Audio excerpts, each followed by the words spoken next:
Hey everyone, in this video, I'm going to show you exactly how to use Gemini Gems, Google's new feature that lets you create your own custom AI assistants inside Gemini.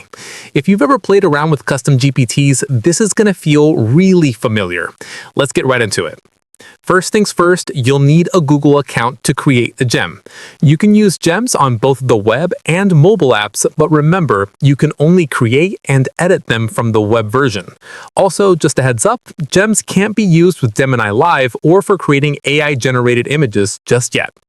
Alright, open your browser and go to gemini.google.com. Sign in with your Google account if you haven't already. Once you're in, look at the side panel on the left.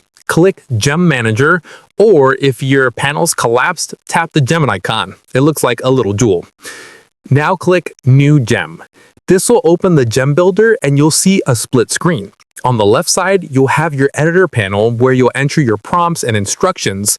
On the right, you'll see a preview panel where you can actually test your gem in real time as you build it.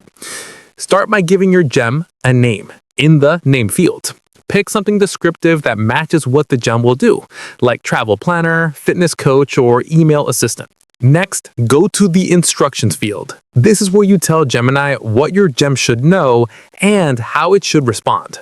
Don't worry about making it perfect. You can write rough instructions and then click the pencil icon to have Gemini refine them for you automatically. If you want your gem to reference specific materials like style guides, PDFs, or images, click the Add Files button, it looks like a plus sign, and upload your resources. You can even add files directly from Google Drive. As you build, you can test your gem in the preview panel on the rake. Try asking it questions or giving it tasks to see how it responds. If something feels off, go back to the left panel and tweak your instructions. Keep refining until your gem behaves exactly the way you want. Once you're happy with it, click Save. And that's it. Your new gem is now ready to use. From now on, whenever you open Gemini, you'll see your gem listed in the side panel on the homepage. Just click on its name to start chatting with it, just like you would with regular Gemini. If you create a lot of gems, you can pin your favorites to the top for quick access. Just hover over the gem's name, click the three-dot menu, and choose Pin. You'll see a little thumbtack icon appear next to it. And that's how you use Gemini Gems. It's a super powerful way to create personalized AI experiences that fit your exact needs, whether that's writing, research, fitness coaching, or customer support.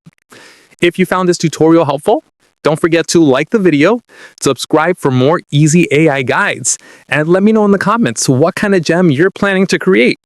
Thanks for watching, and I'll see you in the next one.